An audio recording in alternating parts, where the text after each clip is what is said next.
Mais Monsieur le ministre de l'Intérieur est en ligne. Monsieur le ministre, bonsoir. Oui, bonsoir Ibrahim. Alors, une information a circulé un peu partout pour dire que le leader de PASTEF a été arrêté par les forces de défense et de sécurité. Est-ce bien le cas? Je vous remercie Ibrahim. Je voudrais d'abord préciser que nous sommes dans un état de droit et qui dit état de droit dit des règles qui doivent être respectées aussi bien par l'État que par les citoyens. Vous avez entendu tous, il y a quelques jours, le leader du PASTEF, à partir de Ziguinchor, déclarer qu'il va faire une caravane au cours de laquelle des rassemblements seraient organisés. Nous avons vu que dans le cadre de la première étape, il y a eu mort d'homme. La responsabilité de l'État étant engagée dans tout ce qui est garantie de l'ordre public, nous ne pouvons pas laisser des personnes qui, pour quelque raison que ce soit, ou pour l'expression de quelque opinion que ce soit, faire des rassemblements sans pour autant que les règles minimales d'encadrement soient respectées. Et pour ce faire, il fallait d'abord faire une déclaration, premièrement.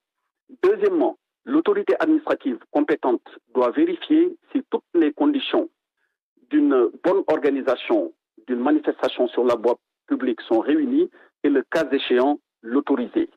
Et troisièmement, il faudrait, dans le cadre d'une enquête administrative, que le déclarant lui-même veille à ce qu'il n'y ait pas de trouble à l'ordre public.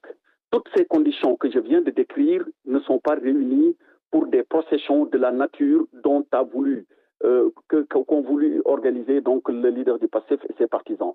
Pour toutes ces raisons, j'ai sorti hier un communiqué pour rappeler les règles qui gouvernent la matière. Malheureusement, on a vu que les donc militants du PASTEF ou bien leurs leaders persistaient dans cette voie. Et on a vu les conséquences que cela a entraîné. Il y a eu mort d'homme à Kolda. Est-ce que l'État va rester les bras croisés pour constater des morts ou bien des blessés, des pillages ou des dégradations de biens appartenant à l'État ou bien appartenant à des privés? Mais la réponse ne peut être que négative. Pour toutes ces raisons, que ce soit le leader du PASTEF ou un autre leader, si une violation est apportée à la loi, l'État a le devoir de mettre un terme. C'est dans ces conditions précisément que décision a été prise que s'il y a une intention de faire une procession, que nous y mettions un terme dans les formes appropriées. Et on a pu, de ce fait, encadrer le leader du PASTEF jusqu'à son domicile où il a été déposé. Voilà ce que je peux donner comme éclairage sur le sujet. Alors, il n'a pas été en prison comme certains l'ont déclaré. Au moment où nous parlons, il est à son domicile. Mais je dois aussi faire une précision supplémentaire. Lorsque, effectivement, le véhicule dans lequel il se trouvait, à bord duquel il se trouvait, a été contrôlé, il était en compagnie d'autres personnes. On a pu découvrir des armes à l'intérieur du véhicule.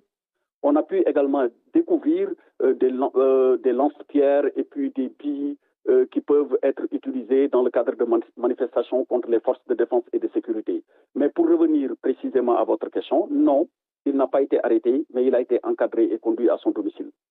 Alors, Ousmane Sonko donc est bel et bien chez lui au moment où vous nous parlez, Monsieur le ministre.